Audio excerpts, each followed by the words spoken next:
Pramono Rano, kalau dari sisi RK kira-kira tadi ada 2 poin. Pertama mengenai masalah air bersih yang juga belum disinggung. Yang kedua adalah ini rawan korupsi nih. Apalagi yang kayak gede nih. Iya, jadi mungkin saya menambahkan dari apa yang telah disampaikan oleh Bapak sebelumnya. Pertama terkait dengan pengawasan. Pengawasan ini bukan hanya milik program paslon tertentu. Tadi seperti Bang Ciko sampaikan, ini problem nasional. Nah, apa bedanya dengan yang kami tawarkan melalui program Dana RW? Dana RW seperti tadi saya sempat sebutkan, bahwa ini adalah modelnya partisipasi dari masyarakat. Ini dihasilkan melalui rembuk warga. Dan masyarakat berpartisipasi aktif dalam pembangunan ini. Sehingga nantinya begitu program ini berjalan, akan ada kontrol sosial dari masyarakat. Jadi tidak hanya mengandalkan aparat penegakan hukum, tapi kami juga mengandalkan social control daripada masyarakat itu sendiri terhadap penggunaan dana tersebut. Sehingga dana tersebut bisa digunakan dengan bisa transparan. itu masyarakat ikut mengawasi juga? Karena mereka sendiri yang merencanakan dan melalui rembuk warga. Jadi ini juga akan bagus untuk memastikan bahwa kerukunan antar warga ini juga tercipta. Karena mereka merencanakan pembangunan di daerahnya, di lokalitinya bersama-sama. Jadi ada kontrol bersama dan kontrol sosial. Saya juga ingin menanggapi apa yang Bang Ciko sampaikan tadi. Sebagai pemimpin, memang tugasnya ini adalah memastikan pembangunan berjalan dengan baik. Masalah anggaran itu adalah masalah klasik. Bukan pemimpin yang harusnya berserah diri kepada keterbatasan anggaran.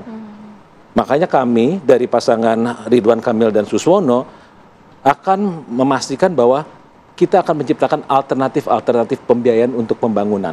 Jadi intinya adalah pembiayaan tidak harus menjadi constraint atau hambatan dalam meningkatkan kesejahteraan. Jadi pembiayaan tidak harus dari pemerintah begitu, dari APBD tidak harus ya? Tidak harus dari APBD, gitu. Bisa dari alternatif financing yang lain. Satu contoh, obligasi daerah. Nah ini belum dilakukan di Jakarta. Ini bisa menjadi solusi untuk pembiayaan pembangunan yang tadi Bang Ciko sampaikan bagaimana ini bisa dilakukan. Sangat bisa selama pemimpinnya kreatif dan penuh inovasi. Makanya tagline kami adalah Jakarta Baru, Jakarta Maju yang penuh dengan inovasi. Baik, kita jeda lagi yuk. Nanti kita akan kembali dengan ulasan yang lebih seru lagi ya. Tetaplah bersama kami. Mas Agus, kalau Anda melihat Mas dari analisa kebijakan publik Mas, seberapa sih Mas persentase kemungkinan barang-barang ini semua goal gitu secara optimal, maksimal, janji manis, visi misi ini begitu loh, nanti dijalankan oleh mereka yang akan menang dalam kontestasi pilkada ini? Gini, janji politik itu kan tidak wajib dilaksanakan, tetapi secara sosial harus dilaksanakan. Nah sekarang yang penting dia bisa sukses kalau ada pengawasan dan penegakan hukum. Itu saja, masyarakat tuh ikut saja kok. Apalagi kalau kita bahas masalah menengah ke bawah. Kemiskinan kota kita di DKJ meningkat ketika ojol itu didiamkan oleh pemerintah. Padahal itu kan bukan lapangan pekerjaan. Itu adalah proses pemiskinan kota dan sekarang terjadi. Dan ini harus dipikirkan kalau tadi kita bicara pemiskinan kota. Jadi sekali lagi, ini semua bisa sukses pasti ketika pengawasan, data sebelumnya. Data kemiskinan harus jelas. Ini baik undang-undang ada di Bappenas, sudah satu data Indonesia, tapi tidak muncul-muncul sampai hari ini. Lalu yang dipakai datanya Kemensos. Oke saja, yang penting data itu harus akurat, kemudian juga tadi pengawasan dan penegakan hukum. Tanpa 3 itu mustahil pergerakan atau program untuk masyarakat menengah bawah itu bisa berjalan dengan baik. Saya mau ke Bang Ciko. Bang Ciko tadi dikatakan penegakan hukum ini paling penting. Masyarakat sebenarnya ngikut aja kok. Nantinya arahannya atau aturannya akan seperti apa. Nah, dari sisi Pramono Rano nanti akan ada fokus nggak mungkin kalau tidak kebijakan ini dilakukan oleh masyarakat, sanksi tegas, begitu? Tentu, atau memang hanya kebijakannya sekedar kebijakan, aturan untuk dilanggar nantinya? Seperti apa contohnya? Aturan yang mana maksudnya? Banyak. Ya pastinya gini kan, kita juga melihat ya bagaimana beberapa tahun terakhir, ini termasuk kritik juga buat PJ Gubernur Heru ya, banyak sekali aparat-aparat atau personel-personel di bawah kepemimpinan beliau yang tidak bekerja secara maksimal. Nggak usah soal penegakan hukum aja lah, nggak usah soal Satpol PP-nya ya kan.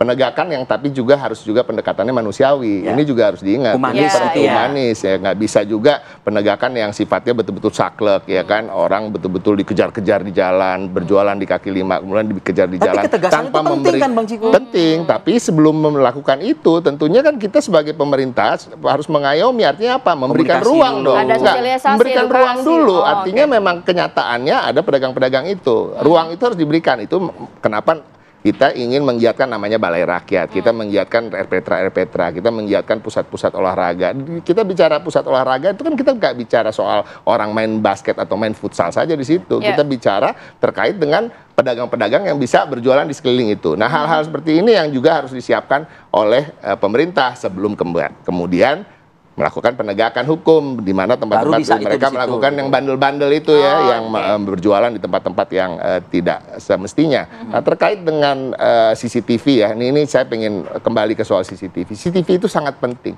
dan saya rasa akan sangat disepakati oleh ibu-ibu di seluruh daerah di Jakarta. Kita bicara soal keamanan, kita bicara soal kenyamanan, Pak. Itu salah satunya. Itu salah satu instrumen yang bisa menunjang itu.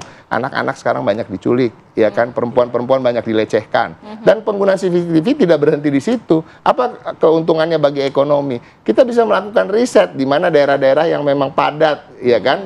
Jadi kita bisa membangun sentra-sentra perdagangan di dekat-dekat tempat yang memang Asal, kita lihat dengan data Asal kebijakan itu CCTV. sustain, Bang Ciko. Harus sustain. Jangan cuma 3 bulan, 4 bulan, habis itu rusak tuh CCTV. Nah, untuk tahu sustain, caranya gimana? Lu mesti milih Pramrano. Ntar kita Masuk lihat barangnya. sustainnya. Bang Lino. Ya, jadi mungkin menambahkan lagi sedikit tadi apa yang telah disampaikan. Jadi untuk pasangan Ridwan Kamil dan Suswono, kami ini mengedepankan 2 hal kata kuncinya. Transformasi Apa itu? birokrasi Dan dan juga dialog dengan masyarakat. masyarakat. Sehingga program yang tadi disampaikan di awal terkait dengan dana 200 juta untuk RW, ini sangat ditunggu-tunggu oleh masyarakat. Tapi pertanggungjawabannya berat itu. Memang, tapi sekali lagi, kami merasa program ini akan jalan karena ini adalah program dari rakyat untuk rakyat. Jadi sense of belonging dari masyarakat itu juga akan tinggi. Ya. Otomatis pengawasannya pun juga akan berjalan dengan melakukan yang tadi social control dan juga Yakin pemberian umpan ini tidak akan sia-sia? insya Allah tidak akan sia-sia. Karena sudah pernah dilakukan di Kota Bandung dan berjalan dengan sukses. Pilih pimpinan yang mempunyai rekam jejak yang baik dan memang sudah berpengalaman mengelola wilayah. Mungkin itu. Dana dan penegakan hukum ini mau dimergerkan hari ini ya. Kalau dana, mari kita hitung. Ribuan RT, ribuan RW, kalikan 200 tadi. Overall, anggaran itu mau ke situ aja. Mau makan apa lagi? Ya. Infrastruktur, ekonomi, Ya, sebagaimana Bang Ciko tadi pengamanan. Nah, penegakan hukum ini Dharma Kun memang alat penegak hukum. Dan satu lagi, ahli digital. Bayi ajaib ini sebenarnya. Kalau mau dilihat konten CV mereka berdua, merangkak dari rakyat bawah semua di DKI dengan satu catatan. Tadi masukan dari rekan-rekan, ini penyalahgunaan kekuasaan. Tolong, jangan-jangan saya sendiri yang tahu itu. Fungsi Pol PP itu bukan untuk menertibkan segala macam itu. Dari terbit matahari sampai pada masuknya, selain ilahi atau alat keamanan lain, TNI Polri, ini yang menjaga kita. Dan ini yang menghasilkan duit. Undang-Undang 23 2014, dia memang aparatur murni. Tidak ada di luar PNS. Dan dia dididik bagaimana menegakkan perda. Intinya, saking banyaknya Ya. di negeri ini perda yang tumpang tindih. Ini salah satu misi kita. Oke. Di samping desentralisasi, otonomi daerah, dan tentu welfare. Jadi nggak mau ngasih umpan begitu saja ke masyarakat. Jangan kasih ikan lah. Pancing itu Meskipun yang ada loh masyarakat yang butuh ikan itu. sailor bisa mencari itu. Atau nelayan. Kita olah itu, kita membeli. Dan inilah salah satu misi yang kita harapkan sustainable ini dan masyarakat itu di Jakarta. Jakartaku aman, masyarakatku nyaman, apalagi keluarga. Tagline-nya masuk juga itu ya kan. Terima kasih lah kalau kayak gitu Bapak-bapak sudah Terima kasih memaparkan banyak ya. Bapak-bapak. Kita tunggu janji manisnya benar-benar direalisasikan ya. Terima kasih banyak. Mas Agus, terima kasih Mas juga. Agus, waktunya Mas Agus. Makasih buat Bersama Ciko kami, jangan ya. galak-galak dong. Jangan galak-galak. Untung Ciko Hakim tidak berdiri ya saat ini ya. Lebih santai ini bagi. Terima kasih Bapak-bapak. Kita tutup diskusi kita dan kita akan bergabung nih dengan Gelora Bung Karno. Ada Faisal Kreb yang akan menjelaskan nih ya kira-kira Garuda kita malam nanti Peluangnya akan seperti apa peluangnya seperti melawan apa. Australia ya. Saat lagi tetap bersama kami.